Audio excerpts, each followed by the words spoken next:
Halo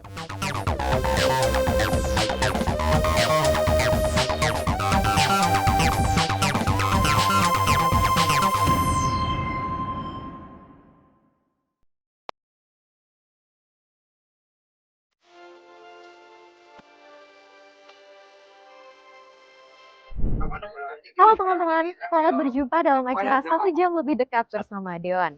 Dalam edisi kali ini, kita akan mengenal lebih dekat dengan beliau Bapak Muhammad Sofyan, yang merupakan Ketua Komisi B DPRD Kota Yogyakarta.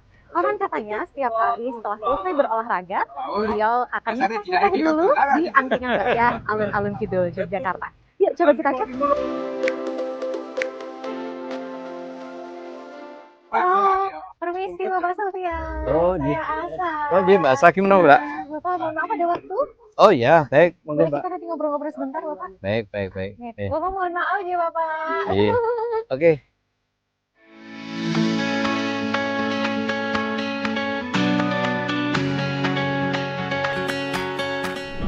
Halo, selamat pagi, Bapak. Apa Iya, Pak. kabar, Pak Sofyan? Selamat pagi. Alhamdulillah sehat-sehat, baik-baik, Mbak. Alhamdulillah. Ini Oke, Bapak memilih alun-alun fresh banget. Kenapa, Pak? Habis olahraga ya, Pak ya? Iya, Mbak. Jadi ini kegiatan rutin saya. Ya mumpung itu pun tidak bisa rutin. Pengennya sih rutin tiap pagi saya berolahraga, nggak bisa juga ternyata. Karena itu saya menyempatkan. Ini kebetulan tadi ada waktu saya menyempatkan sepeda dan saya lanjutkan jogging ini. Tapi jogging kecil-kecil aja, yang ringan-ringan, yang tipis-tipis. Yang penting kardio ya, Pak ya? Iya, iya. Ini setiap hari Bapak selalu kesini kalau olahraga atau ada rute lain? Saya kalau pun tidak olahraga, saya sering saya selalu sempatkan walaupun hanya beberapa saat saya sempatkan mampir di tempat warung Mbak Yah ini. Saya senang dengan minuman naskidolnya seperti ini. Jadi saya memang senang mat-matan, orang Jawa minum mat-matan, tidak hanya ini kan kalau minum nggak langsung habis, Mbak. Iya. Tapi saya ambil seripit-seripit gitu loh. Bapak Muhammad Sofyan ini merupakan Ketua Komisi B DPRD Kota Yogyakarta. Iya, Mbak. Menarik, Bapak. Bapak boleh tolong diceritakan ya sih, Pak? Kita pengen mengenal lebih dekat. Kenapa sih Bapak Sofyan bisa akhirnya berkecimpung nih ke dalam dunia politik dan juga memilih menjadi Ketua Komisi B DPRD Kota Yogyakarta? Boleh diceritain nggak, Pak? Ya, jadi kalau kita tertarik di bidang politik itu mungkin sejak kecil ya. Karena sejak kecil itu lingkungan kami menyerap nilai-nilai barangkali pada saat itu ya. Saya menerima cerita-cerita yang menginspirasi kami terkait dengan cerita-cerita kepahlawanan. Sejak kecil ya, baik pada saat di zaman kenabian, cerita-cerita perjuangan Nabi ya, sahabat-sahabat Nabi ya, itu kemudian cerita-cerita perjuangan itu yang kemudian tertanam pada diri saya, barangkali seperti itu. Sehingga kemudian pada usia SMP saya momennya di situ. SMP itu saya mulai tertarik secara praktis. Di SMP mana, Bapak? Saya di SMP 7, SMP Negeri 7 sana di desa sana di Tegarjo, dekat museum. Iya. Nah, mulai dari situ, Mbak. Saya kemudian terus bertumbuh. Kami akhirnya ya mau tidak mau yang menjadikan saya ada di setiap rutin 5 tahunan. Nah, itu aja. Saya terpanggil untuk muncul kembali. Tampilnya di 5 tahun karena tidak distruktur kan, masih kecil. Saya SMA juga menggalang apa yang di lingkungan saya, teman-teman saja. Berarti Bapak SMP di SMP Negeri 7, kemudian SMA di SMA 1. SMA 1 Teladan. Iya. Oke, kemudian di UGM. Di UGM. Saya sempat di salah satu perguruan tinggi juga. Oh, iya. Tapi saya nggak selesai. Dulu zaman kita waktu itu kan pada saat itu memang banyak yang kuliah itu double gitu loh, Mbak. Saya juga ikut-ikutan gitu. Tapi karena saya itu senang memang kegiatan di lapangan seperti ya kegiatan-kegiatan kampus, sehingga ya saya tidak bisa kemudian berbagi, termasuk yang tidak bisa menyerusi kegiatan akademik saya, sehingga ya satu perguruan tinggi itu tidak bisa kami selesaikan pada waktunya, sehingga ya sudah saya ambil fokus di Jogja, di UGM. Ya. Oke, baik. Bapak berarti role model atau sosok inspirasi? Karena Bapak kan dari kecil ya berarti memiliki bibit ataupun ada kemauan, keinginan untuk berpolitik begitu ya, bermasyarakat. Ini role model kalau di keluarga ada nggak sih Pak sebagai contoh beliau yang menjadikan Bapak semakin ingin untuk menjadi anggota dewan?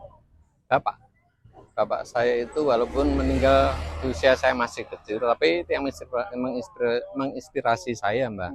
Karena Ibu cerita kalau Bapak itu aktif di Pemuda Muhammadiyah di Kokam, di kepemudaan pada usia muda pada waktu itu, Bapak. Pada tahun-tahun 660, 64, 65 itu Bapak masih aktif di kegiatan kepemudaan ya. Tapi itu tinggal karena saya tidak mengerti apa yang dilakukan oleh ayah saya pada waktu masih kecil, kemudian tapi setelah Bapak meninggal, Ibu cerita, kemudian saya melihat dokumentasi yang dimiliki oleh Bapak yang menjadikan itu secara tidak langsung, walaupun saya tidak mencontoh Bapak, tapi secara tidak langsung ya itu yang mungkin membentuk jiwa-jiwa kepemimpinan ya di diri saya barangkali itu. Oke, baik Bapak. Berarti inilah yang menjadikan Bapak tumbuh ya sehingga memiliki jiwa kepemimpinan dan akhirnya saat ini menjadi Ketua Komisi B DPRD Kota Yogyakarta. Ketua Komisi B ini membawahi apa saja? Oh iya. Dan dapilnya di daerah mana saja sih Pak? Mungkin boleh diceritakan? Kalau Komisi B ini bidangnya ke keuangan, ekonomi dan keuangan.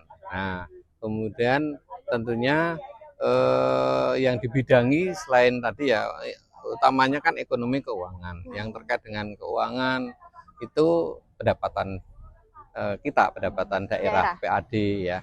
Yang terkait dengan BPKAD ya, APD yang memang mengelola keuangan daerah, baik yang keuangan yang dari PAD maupun keuangan dari transfer daerah, transfer pusat yang seperti itu. Jadi itu kemudian selain keuangan ya kita juga membidangi hal yang terkait dengan kegiatan ekonomi bagaimana pertumbuhan ekonomi di Yogyakarta, ekonomi kerakyatannya bagaimana, ini seperti ini bidang kami nih ya, angkringan ini bidang kami, UMKM ya, kalau bidangnya itu aja. Berarti Bapak karena membawahi bagian keuangan ini kan sangat riskan gitu ya Pak ya, sangat sensitif karena sangat penting.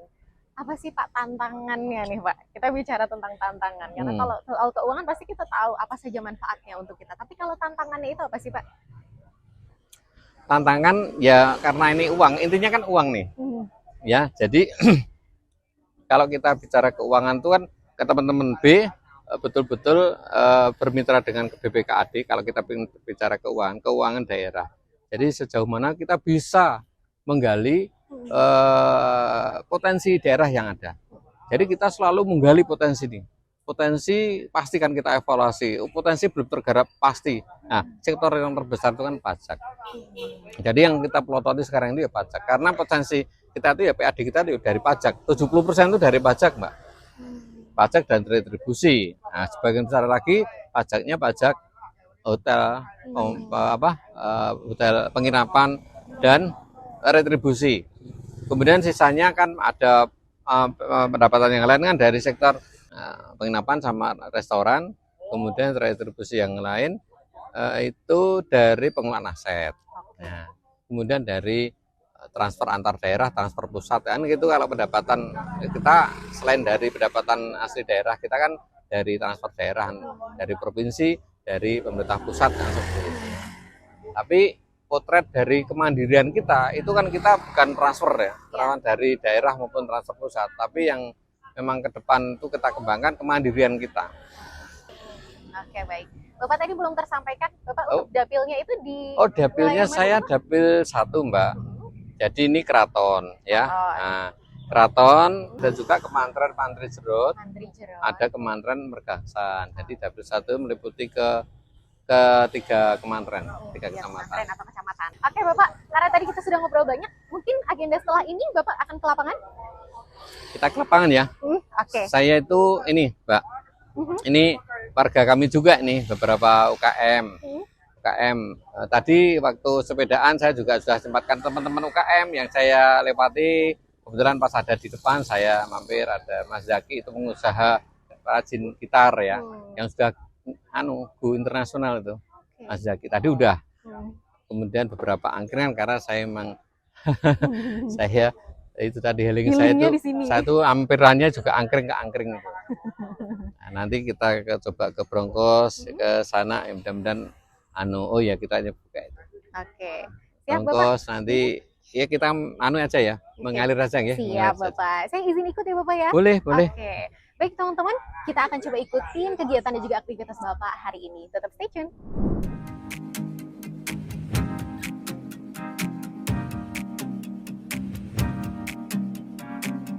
Nah teman-teman, kita udah ada di warung Broncos yang tadi Bapak bilang, dan kebetulan Bapak udah sampai duluan. Yuk kita cari tahu kira-kira Broncos kayak apa sih yang Bapak suka dan menjadi favorit Bapak itu. Bapak, Biasa. Ini warung yang tadi Bapak cerita ya? Iya, ini warung legenda. Jadi sejak saya SD ya saya kecil diajak orang tua saya dengan warung Handayani. Gitu. Ini luar biasa khas Broncosnya, ada betelnya.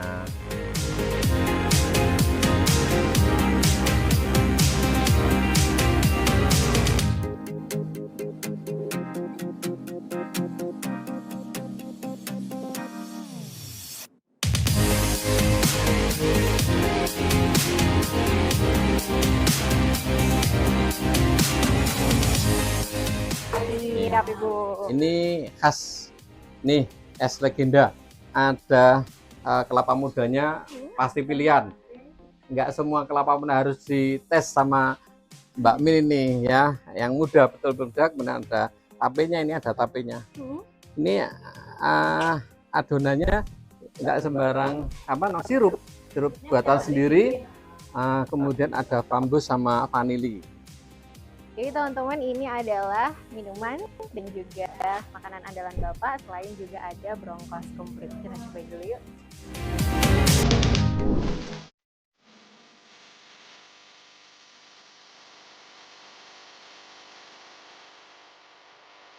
Assalamualaikum Mbak Asa. Ini tempat Mas Bowo, teman ya. Beliau pengusaha kaos yang merintis mulai nol ini Mas Bowo ini. Kaosnya Punggawa namanya. Ini berarti salah satu UMKM andalan ya Bapak ya? Iya. Selain kuliner, ya, ada ini juga UMKM kaos yang sudah naik kelas. Ini sudah naik kelas nih ya. Yang kalau yang Broncos kan UMKM kita yang sudah mandiri ya. Kalau ini sudah naik kelas, sudah go nasional kalau ini. Ya, berarti baru dari wilayah dekat alun-alun UMKM sudah luar biasa banyak ya Bapak ya. Jadi kita harapkan bisa menjadi salah satu ikon nih. Bisa mendatangkan banyak wisatawan. Ya mudah-mudahan nanti ini betengnya segera operasional untuk salah satu destinasi wisata.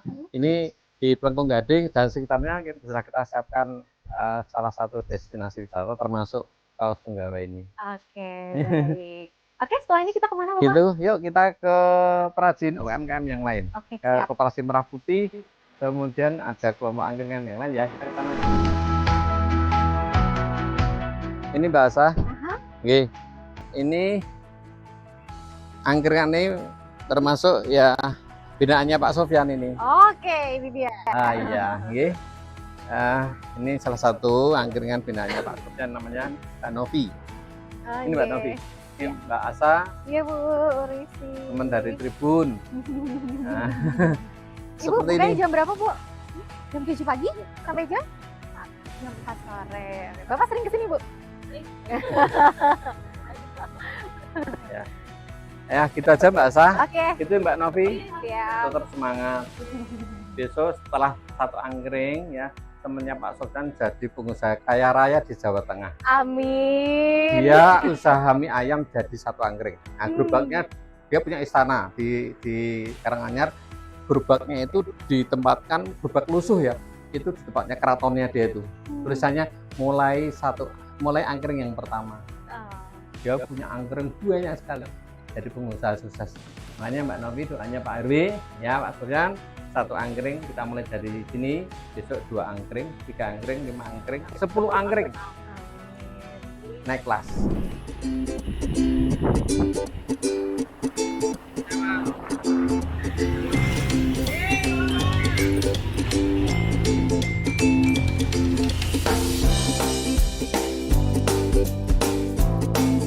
teman-teman, tadi Bapak sempat bercerita tentang Koperasi Merah Putih. Bapak mungkin boleh tolong dijelaskan ya sih Pak, Ya. ini tentang Koperasi Merah Putih yang ada di Paten ini seperti apa? Ya, jadi Koperasi Merah Putih ini menjadi salah satu dari 80.000 koperasi merah putih yang ada di Indonesia. Ya.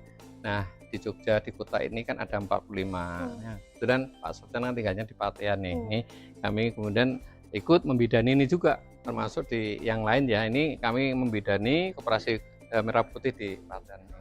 Nah, koperasi ini settingnya desain pusat menjadi sebuah program yang sangat strategis nih. Ini memang dengan adanya Koperasi Merah Putih, di skopnya kan koperasi ini tingkat kelurahan atau desa kalau di desa ya. Nah, konsepnya adalah koperasi ini memang menjadi motor dari kegiatan ekonomi yang ada di tingkat desa atau kelurahan. Ya, sehingga koperasi ini betul-betul menjadi perwujudan dari ekonomi kerakyatan kita. Jadi diharapkan putaran ekonomi kita itu ada di kelurahan, bukan di pusat-pusat keramaian, di pusat-pusat kota, tapi ada di kelurahan. Sehingga ya diharapkan dengan putaran ekonomi ada di tingkat kelurahan, pasokan-pasokan inflasi bisa ditekan. Pasokan-pasokan yang mata rantai dari dulu, dari pusat, kemudian ada distributor 1, 2, seterusnya sampai di tingkat bawah sudah berapa kali tangan. Besok langsung direct ini. Gampang toh. Jadi dari pusat langsung, dari produsen langsung ke kelurahan. Sehingga diharapkan tidak ada memutus mata rantai supply, sehingga diharapkan harganya harga yang memang harga murah. Harganya murah, tersedia, dia bisa menekan inflasi, tidak ada gejolak harga, juga ketahanan pangan, ketahanan gas, ketahanan air supply minum ini bisa terjaga dengan sendirinya. Jadi benteng ketahanan pangan di tingkat kelurahan itu ada di Koperasi Merah Putih. Nextnya adalah seperti itu. Seperti yang kita lihat, ini koperasi ini menyediakan gas, ada airnya, ada sembakonya, nih semuanya lengkap, kemudian ada batiknya. Dan juga bisa pembayaran PDA, PLM tadi ya Bapak ya? PDA lengkap. Ini pembayaran bisa dilakukan di sini juga. Oke, siap itu, Bapak. Mbak Sa. Siap. Selanjutnya kita kemana Bapak? Kita lanjut Jumatan dulu. Baik. Itu setelah Jumatan kita jalan-jalan lagi. Gitu. Siap Bapak, sampai ketemu itu, lagi Bapak. Oke, makasih Mbak Sa.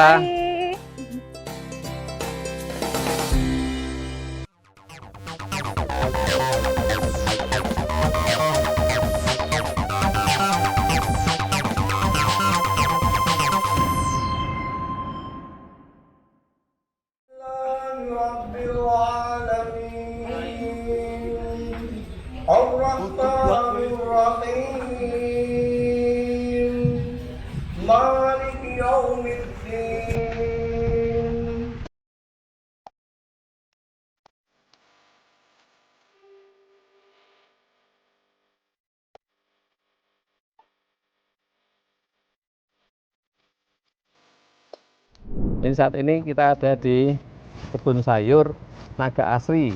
Ini kampungnya di Kadipaten. Nah, ini pengelola kampung sayur ini adalah Mbak Ati. Nih, Ati, Mbak Ati, ini teman-teman berkunjung ke, dari ya hari kunjungan. Nemenin kunjungannya Pak Dewan ini. Jadi dulunya awal-awal banget tuh misalnya kebun sayur, itu dulu awalnya tuh sayuran. Tapi lama-lama yang namanya kelompok itu kan ada yang pasang surut, ada yang enggak. Nah, lama-lama agak bosan di sayur terus, saya tambahin buah dalam pot. Buah dalam galon. Ini kelebihannya dibanding dengan pot, ini langsung tuku. Kalau kangelan. Tapi kalau ini dari pulaan bisa di mana itu 15 ribuan, tapi saya ketahui payu. Yuk kita masuk ke dalam. Ono apa Ibu dalam? Ini sayangnya anu ya, ini Mas. Ini sayangnya pas nggak berbuah baru biji ini. Kepel nih. Ini balangka. Buah tanaman purba konon seperti itu, tanaman keraton nih. Ini sayang pas nggak berbuah ini baru biji.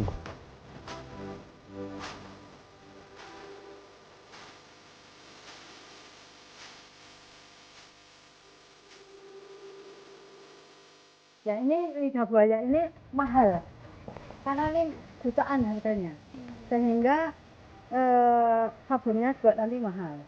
Kalau Ini mau sebagai bahan baku sabun mandi. kosmetik. Ya, sabun mandi badan. Sabun, Wajah sabun kulit. untuk kesehatan. Nah, untuk kesehatan. Ternyata saya sudah, wah, gatal-gatal hilang.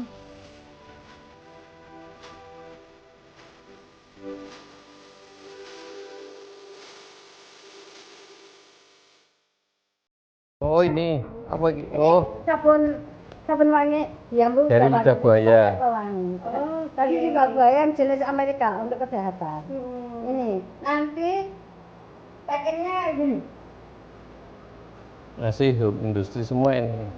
Ini dari kita Kayak getuk. bukan bukan jual sabun ya, tetapi jual souvenir.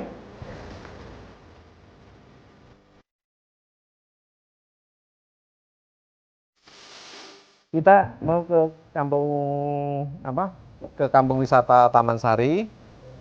Nanti kita akan mengunjungi yang pertama di produksi batik Segoroamato oleh Koperasi Merah Putih Batean. Yang selanjutnya kita akan mau ke Kampung Seber ya. Kita selanjutnya mau jalan-jalan di pelaku UMKM di ya sekitar sana. Oke, oke.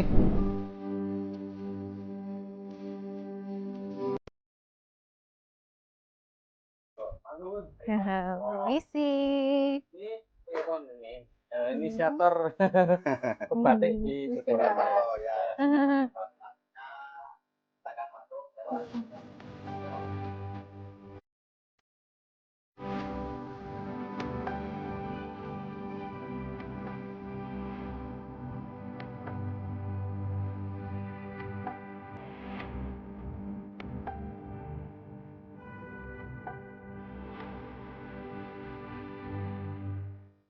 Ada beberapa teman-teman nih kita saat ini sedang ada di tempat rumah produksinya batik Segoroamato dari Koperasi Merah Putih Batean. Ini karya batik Ya. Jakarta ini. Kampung ini ada kampung batik nih, teman-teman. Ya, Kampung ini adalah kampung batik yang kita uri menjadi memang legendanya kampung batik. ya. Nah itu sekali lagi produksi batik Segoroamato salah satunya kita tetapkan di sini.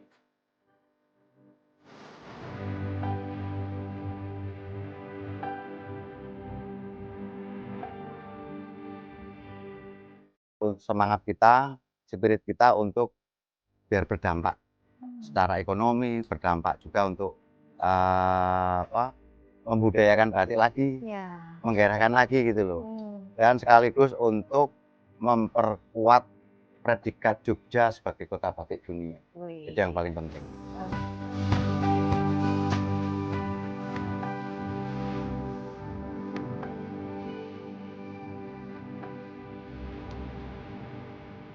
Kita Hah? teman ini kampung batik Taman Sari ini dulu yang banyak mengekspor Ya, produk-produk batik yang ada di Bali itu dulu banyak dari sini. Taman Sari. Oh, oke. Taman Sari itu perintis pelopornya batik lukis dan kontemporer. Jadi seperti itu, hiasan dinding itu batik semua itu. Termasuk kaos-kaos batik ini. Kalau batik, Mbak. Nah ini nih, ini kaos masih di batik ini. Ini ada malamnya. Di batik itu. Nah, ini nanti kontemporer. Nah, ini juga batik ini. Ini. Bisa by custom. Nih, Oh, Mas. wow. Ini luar biasa ya. Hmm. Lek Iwon tidak produksinya tidak hanya Segoroamato, karena itu request dari pemerintah kota, request kami ya. Nah, tapi Lek Iwon karya-karyanya. Kalau kita ngomong karya-karyanya Lek Iwon luar biasa banyak, Mbak. Ini tempat Nih, termasuk edukasi bagi siswa-siswa Iya. ADD masih di bangku sekolah, ya TK, SD banyak belajar di sini. Kenalkan Kunjungan dengan- bisa. Iya. Iya. Makanya di depan ada tulisannya wisata edukasi batik.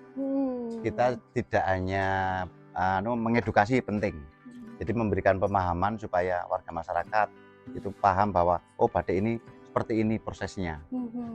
Jadi karena memang ada printing ini. Iya. Makanya harus diedukasi kenapa batik itu lama prosesnya. Kenapa kita harus mencintai budaya kita. Kalau nanti diklaim bangsa lain kita teriak-teriak di medsos. Tapi kadang kita sulit mengapresiasi membeli batik terus asli ya.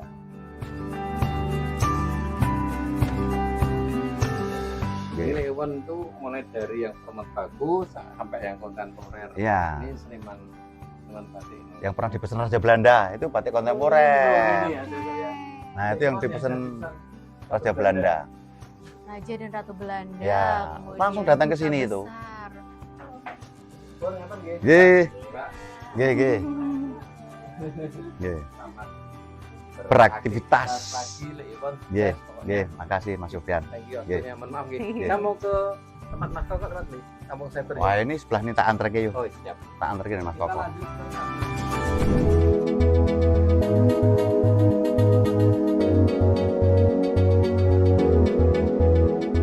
Kampung Cyber ini apa, Pak? Kampung Cyber. Kampung yang warganya melek internet, jadi ini Oke. swadaya. Nah, ini yang koneksi. Ini komunitas sebelah sini loh. Nah, ini Oh, si iya. Mark Zuckerberg itu. Zuk- Mark Zuckerberg. Maksud Zuckerberg ini ke sini loh tahun Ya. 2014. 2000. Nih, Nah, ini ke sini. peta Kampung Cyber yang koneksi internet. Dulu, Pak. Iya. Jadi Hmm. apa namanya Kampung Cyber itu memang untuk dirancang Mas Koko nih, Mas Koko. Mm-mm. Untuk bagaimana seluruh warga itu terjangkau dengan internet, fasilitas internet kampung gitu loh. Oke, Gitu free ya, wifi. Ya, Oke. bener. Makanya luar biasa sampai dikunjungi satu-satunya di Indonesia. Oh. Dan ini nggak pernah menyangka. Kalau Ya. sekarang sih nggak, tapi dulu gitu kan Hmm. sangat Oh. Mm. cemerlang.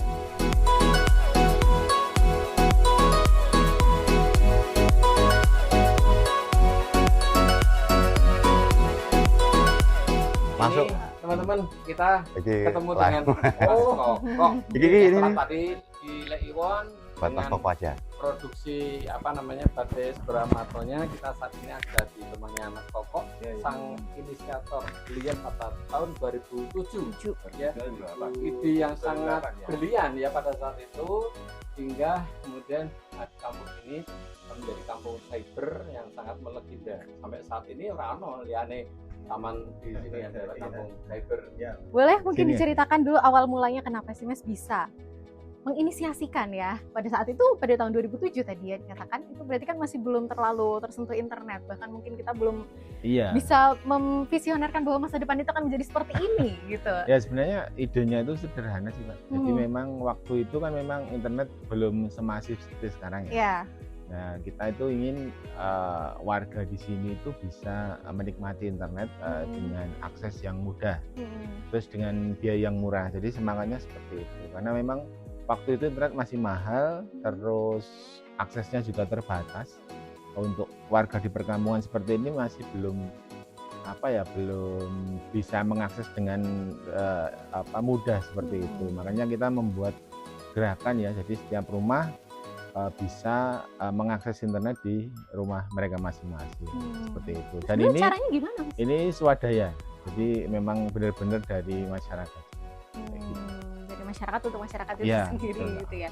Perjuangannya gimana Mas untuk Ya yang pasti cukup lama ya, karena dari kita inisiasi 2007-2008 baru bisa terlaksana, itu butuh waktu hampir 7 tahun sampai bisa semua terkoneksi di masing-masing rumah. Oke. Kayak gitu. Jadi itu akses internet free wifi. Ya ada yang untuk di rumah, terus untuk kawasan di wilayah yang Oke. free. Mas Koko, Siap. sementara kita nggak cukup, Nggih, lain Pak. waktu kita ngobrol lagi. Siap Pak. Oke, Nggih, Mas. siap. Terus, Matur nuwun. Matur nuwun semuanya, Mas Koko. Nggih. Terima kasih Terima banyak. kasih. Nggih. Halo, Mas Koko. Nggih, monggo-monggo. Pak Sofyan, ini di dekat rumah Bapak ternyata banyak sekali potensi wisata yang bisa dikembangkan dari masyarakat, bahkan dari swadaya aja mereka benar-benar betul-betul sadar ya Bapak bahwa kampung ini merupakan kampung yang potensial. Tadi ada kampung cyber, kemudian ada batu tulis, kemudian juga ada kelompok sayur gitu ya Bapak ya. Dan gimana sih Pak untuk bisa menjaga supaya ini akan terus tetap berlangsung dan keberlanjutannya? Ya, di apalah sudah kami sampaikan. Kuncinya adalah partisipasi warga masyarakat, karena pelakunya adalah mereka. Iya. Jadi kita itu yang berada di pemangku kebijakan, ya tinggal hanya mensupport saja. Oke. Utamanya adalah Oke. dalam hal kebijakan. Ada kita penganggaran, kita juga channeling, kita juga channeling terhadap pihak swasta, Ya. handling terhadap CSR untuk apa? Untuk pemberdayaan, untuk hal-hal yang sifatnya support terhadap kegiatan-kegiatan tadi itu, baik yang terkait dengan kegiatan apa namanya pertanian, Ya. tani kota kan, ada tadi batik liwon itu perlu diuri-uri ya, kemudian ada kampung cyber itu legenda ini. Ya. Nah, ini aset-aset kita, aset wisata kita. Oleh karena itu sangat mendukung terhadap apa yang dilakukan oleh teman-teman tadi ya, dan sampaikan juga kami lebih kebijakan. Kami juga akan coba membantu channeling kegiatan swasta, investor yang sedang punya apa perhatian terhadap tadi kegiatan-kegiatan wisata tadi. Oke. Baik, siap. Tadi sudah beraktivitas dan juga kita sudah bermasyarakat terjun langsung gitu ya Bapak. Setelah ini agenda Bapak ada apa aja? Kita mau ke kantor nih. Oke, Kita ke siap. Kantor ya ada yang perlu kita diskusikan dengan teman-teman di fraksi, dan ada hal yang kita selesaikan juga, tugas-tugas yang belum 100% belum kita selesaikan. Oke, siap Bapak. Mohon izin nanti kita masih ikut ya Bapak ya Boleh. untuk sampai ke kantor. Oke, baik teman-teman, kita masih akan ikuti kegiatan dari Bapak Sofyan dan selanjutnya kita akan lanjut di kantor DPRD Kota Yogyakarta. Jangan lupa untuk tetap saksikan 1 jam lebih dekat.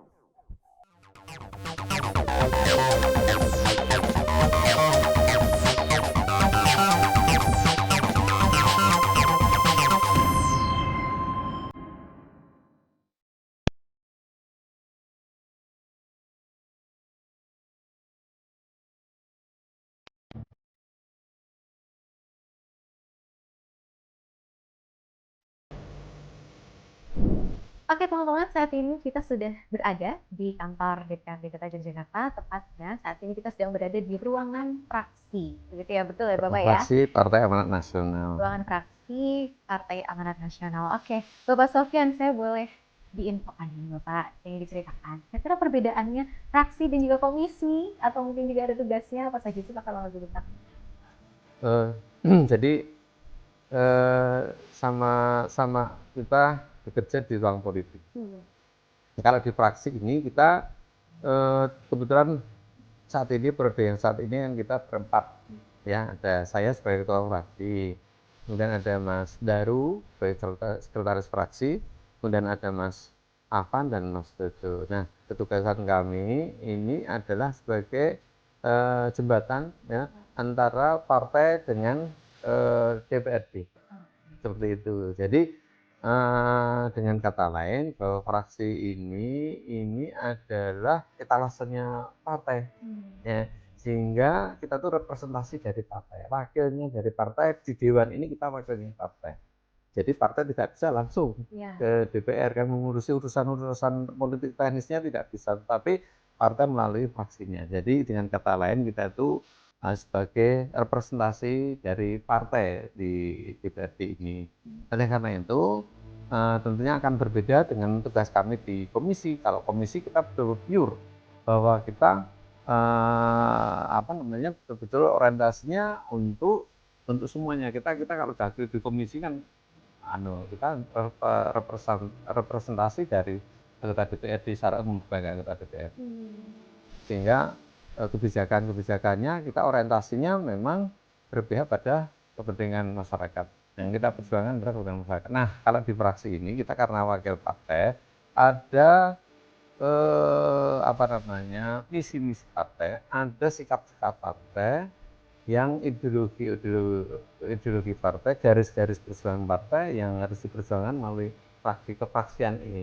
Jadi kalau kita fraksi itu pasti kita kepanjangan partai. Pasti. Jadi sikap-sikap apa yang nanti disampaikan oleh fraksi ini kepanjangan dari partai. Harus sesuai dengan sikap partai. Misal kita mensikapi terhadap satu kebijakan atau terhadap isu-isu politik itu kita harus segaris dengan partai. Partai itu bisa partai di tingkat daerah, karena kami di daerah ya, bisa juga di wilayah, kita juga partai itu bisa pusat. Seperti itu. Jadi kita betul-betul garis instruksi partai. Kalaupun tidak, itu apa yang kita sikap-sikap yang disampaikan oleh fraksi ini betul-betul merepresentasikan partai. Jadi memang betul-betul kita dari teman-teman di fraksi ini kita harus bisa memahami apa yang ditindaki oleh partai terhadap sesuatu hal gitu. Baik itu isu, baik itu kebijakan, baik terhadap hal yang muncul di permukaan saat itu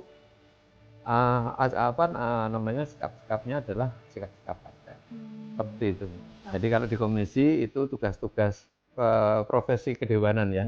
Jadi kita di anggota komisi ini ya tugasnya kami tadi saya sampaikan, komisi B tugasnya terkait dengan hal yang terkait dengan pendapatan keuangan ekonomi kan gitu.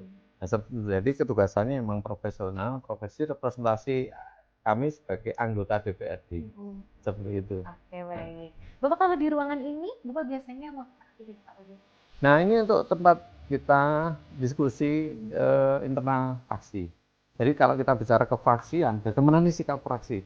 Ya, bagaimana sikap partai terhadap sebuah kebijakan, terhadap sebuah raperda, terhadap sesuatu yang oleh pemerintah kota. Bagaimana fungsi pengawasan, kemudian bagaimana sikap kita. Nah, sikap-sikap yang kepartaian itu dibicarakan di fraksi. Wah, ini yang membedakan kita dengan partai itu fraksi. Jadi terhadap pensikapan terhadap sesuatu hal yang berbasis partai itu pasti melalui corong letak. Tapi kalau kita bicara umum bahwa itu sikap-sikap kami sebagai anggota dewan, melekat sebagai kita sebagai anggota dewan, itu kemudian mensikapi sebuah kebijakan, itu sikap kita sebagai anggota dewan itu tidak mewakili partai. Jadi kapan kita bicara sebagai representasi partai, fraksi itu harus jelas. Kalau kita atas nama fraksi pasti itu harus segaris dengan partai. Tapi kalau kita bicara representasi sebagai anggota dewan, ya profesi sebagai anggota dewan. Oke. Gitu. Siap, baik. Oke, teman-teman, mungkin kalau untuk di ruangan fraksi ini sudah cukup, kita penasaran dong ya tentunya gimana sih ruangan dari Ketua Komisi B DPRD Kota Yogyakarta. Bapak boleh izin nanti kita untuk siap, oke. Yuk. Oke, siap ya. Thank you.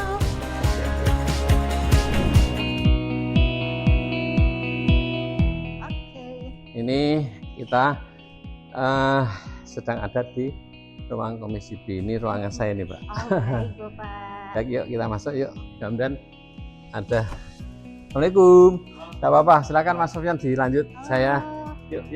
Liputan, tidak apa-apa.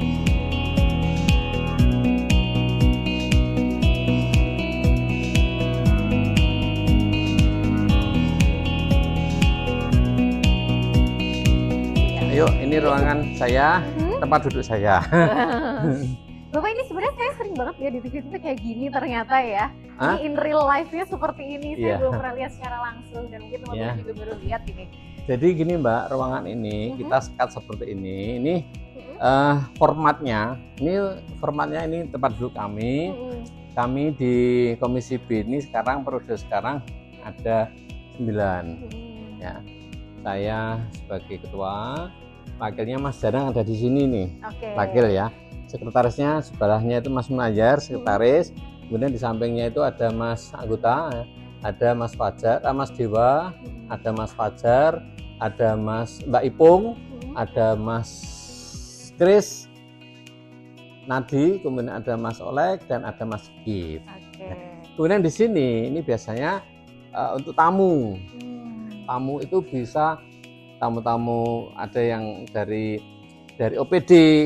Ya, dari OPD, dari pihak luar tamu lah ya, bisa juga konsultan yang kita hadirkan tempatnya di sini, bisa juga dari BUMD mitra-mitra kita itu ada di sini semua.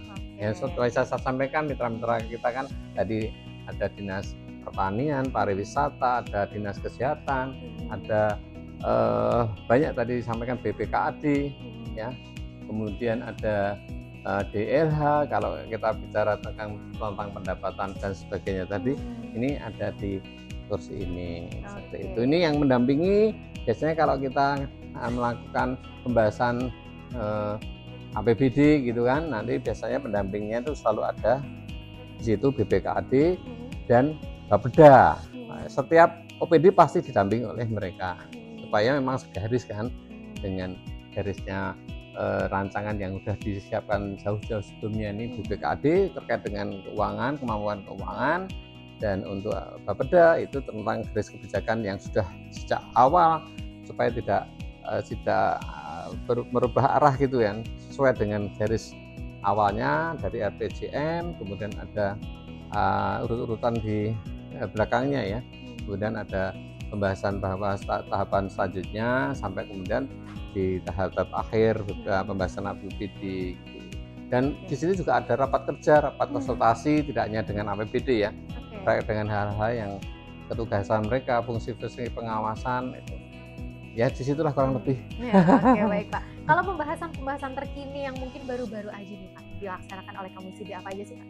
Komisi B ini sedang proses pembahasan APBD tahun 2026. Ya, ini sedang proses, ini tahapan sampai di ini menjelang pembahasan RKA seperti itu. Oh, ini sudah tertulis juga ya Pak, ada beberapa jadwal. Oh, ini ya ini kita membuat apa namanya Mbak? Jadwal. Ya, kita kan kemarin belum ada kepastian kan, ini kita mencoba seolah kapan sih agenda pembahasan itu sampai ini kan akhir kan nanti 30 November. Oke Bapak, berarti ini dari bulan Oktober sampai 30 November ini masih running, dan tentunya kita harapkan semoga rapat dan juga anggaran-anggaran nantinya untuk tahun 2026 semoga menghasilkan keputusan yang terbaik gitu ya Bapak ya. Iya, amin. Ya, Oke Bapak Sofyan, terima kasih banyak. Ya, saya sudah diizinkan, diperbolehkan untuk ya, mengikuti kegiatan Bapak dari awal ya, dari sama-sama. pagi tadi sampai saat ini. Tadi kita sudah ke macam-macam, dari ke angkringan, kemudian ke Bronkos, iya, ke alun-alun, ke Bronkos, kemudian ke Sablon tadi, ke kaos begitu ya Bapak. Batik Suramarto kan. Betul, kampung cyber loh. Iya. Kampung cybernya juga. Wah, luar biasa Bapak hari ini kunjungan dan terjun ke masyarakat luar biasa. Dan teman-teman, karena kita sudah sejak awal ya, dari tadi sudah mengikuti kegiatan Bapak, tidak terasa 1 jam sudah kita ikuti Bapak kegiatannya dari awal sampai sekarang. Tentunya kami haturkan terima kasih banyak Bapak sekali lagi. Semoga Bapak sehat dan juga sukses selalu. Teman-teman, sama-sama, baik teman-teman, terima kasih banyak sudah mengikuti kegiatan Bapak Muhammad Sofyan. Beliau merupakan Ketua Komisi B DPRD Kota Yogyakarta. Tadi sudah kita ikuti kegiatannya dari awal hingga akhir. Sampai jumpa tentunya dalam edisi 1 jam lebih dekat bersama Dewan edisi selanjutnya. Saya Asa Salsabila mohon pamit undur diri. Terima kasih. Wassalamualaikum warahmatullahi wabarakatuh. Ya. Assalamualaikum warahmatullahi wabarakatuh. Saya M. Sofyan, Ketua Komisi B DPRD Kota Yogyakarta. Menaruh harapan besar terhadap hadirnya operasi merah putih di Kota Yogyakarta. Kami mendorong operasi merah putih ini segera bertumbuh sehingga bisa menggerakkan roda ekonomi di tingkat pusat, sehingga ekonomi kita yang tadinya terpusat di pusat-pusat kegiatan ekonomi, pasar-pasar, di mal-mal, di pusat-pusat kegiatan industri, nanti akan kita pindahkan, kita ratakan di kelurahan kita, sehingga roda putaran ekonomi kita ada di kelurahan. Dan kemudian kami berharap bisa juga terhadap teman-teman pelaku UMKM untuk tetap semangat, segera bertumbuh, segera naik kelas. Kami siap untuk mendampingi untuk kalian semuanya. Sukses UMKM, dan kemudian tentunya teman-teman pelaku industri kreatif tetap semangat, kita jadikan Jakarta sebagai kota festival. Tapi Jakarta kita jadi ibu kotanya festival. Seperti itu ya, tetap semangat, kita punya PDN, manfaatkan PDN sebagai pusat tempat kegiatan kita untuk merancang, membuat ekosistem lebih kuat. Oke, salam semangat selalu pada para pelaku industri kreatif dan UMKM Kota Yogyakarta. Assalamualaikum warahmatullahi wabarakatuh.